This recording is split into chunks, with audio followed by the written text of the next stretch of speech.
What's up, guys? So in this video, I'm going to be going over landing pages versus lead gen ads. So I'm going to explain the difference here and show you guys the difference first, and then kind of explain why you would choose either one.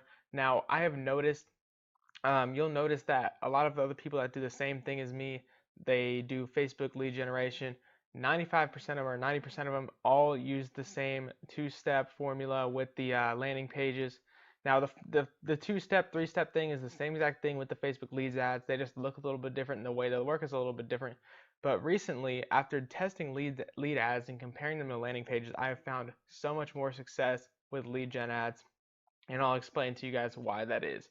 Now that means that we're still going to be going over how to create a landing page in ClickFunnels because I still feel like this is a very important skill to have, and you're going to need to know how to do this um, to generate your clients' results. And I'll explain why in here in a second. So let's just get right into it.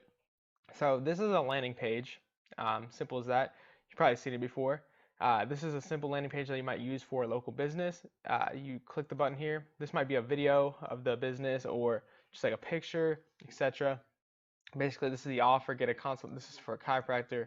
Get a consultation, exam, and adjustment for $21. You might throw a couple testimonials down here, and then we put our name, phone number, email.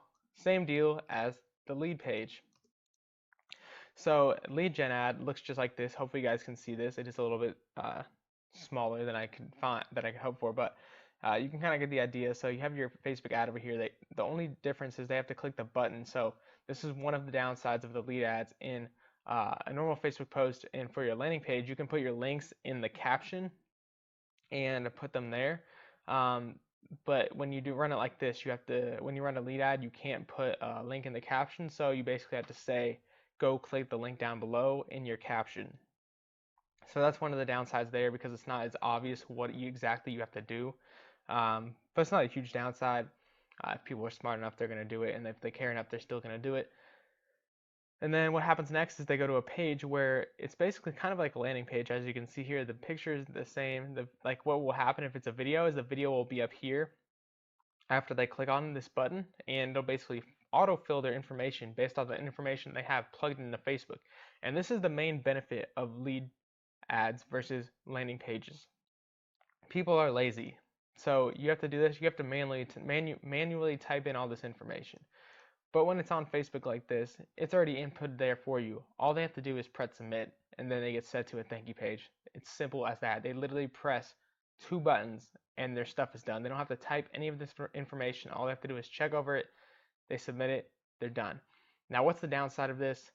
The main downside, of course, is well, you're probably most likely going to get more leads with this, to be completely honest with you. And more leads is typically better for most of your clients. So unless they want very high quality leads, um, I would probably suggest always starting with the lead gen ad, especially for a free trial because it's so much faster to set up. And I'm going to show you guys how to set one up so that it automatically texts your client. So I'm going to make a video on that as well. And it's going to be the same video as in the ClickFunnels one where I show you how to set up text notifications for that. It's going to be the same video as for this. So, but yeah, that's basically the main downside. So ClickFunnels and landing pages, you're going to get better quality leads. The other benefit to a landing page is that you can kind of sell the product more, but you should be able to, most of your stuff, you should be able to sell the product enough in the Facebook ad itself. If you don't do that, you probably need to improve your Facebook ad. So for example, I could have another video here that's maybe testimonials. That's what I mean by that. And one of the other downsides of a lead page, one of the better things about a landing page, the retargeting features are slightly better. So let me explain.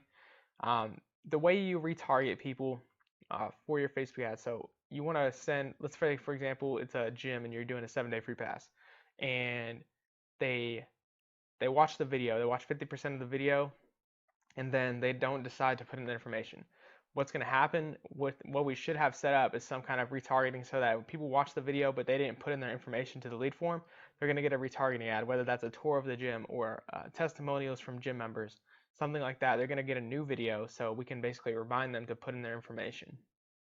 So the downside to this is the retargeting isn't as good. So you can still do the 50% watch time, and you can target people that have clicked on the lead form, but but didn't finish it, you can also target those people. But one issue I've seen is, I don't know if this is a glitch or something, but for some reason whenever I do that target audience, it doesn't work very well. Like it's not showing up as many people as actually went to that page. So it seems like a little bit of a glitch on Facebook side. So that's a little bit of a downside. You're not going to be able to retarget as many people, but if they watch the video, you'll still be able to retarget them. That's one of the main downsides. What else do we have? I mean, everything besides that is the same. The the thank you page, this is one of the other main downsides. You can't really upsell as well on the thank you page because it's just this little simple thing. You can change what it says right here, and you can put a link to where you want to send them next, but it is not as easy to upsell someone on that. And also the other downside is, well, lead gen form, you're not really going to want to do a lead gen form if you're doing some kind of high end product. So let's say you're selling a Facebook, like let's say you're selling a make money online course. You're not going to want to do a lead gen ad, because you can't, there's not enough, you don't have much of an ability to be able to sell something that's a really high ticket that somebody has to think about really pretty hard to make a decision. So you need to, like, if you need more room to put a lot more information that people can consume, then a landing page is going to be better for you. So that's kind of the downsides and the upsides. So for most of you guys, for most of your purposes, starting with your clients and your week trials, just do a lead gen ad for most of them. It's going to be a lot more effective. It's going to be way easier to set up. Not a lot more effective. It's going to be about the same effectiveness, but I think it's a lot easier to set up personally. So with that said, that's the difference in the benefits and downsides of using a lead gen ad versus a landing page, and something that you won't really find too much like anywhere else, to be honest with you. I've never seen anybody really compare the two like I have and come up with the lead forms on top. So I hope you guys enjoyed this video. See you guys in the next one.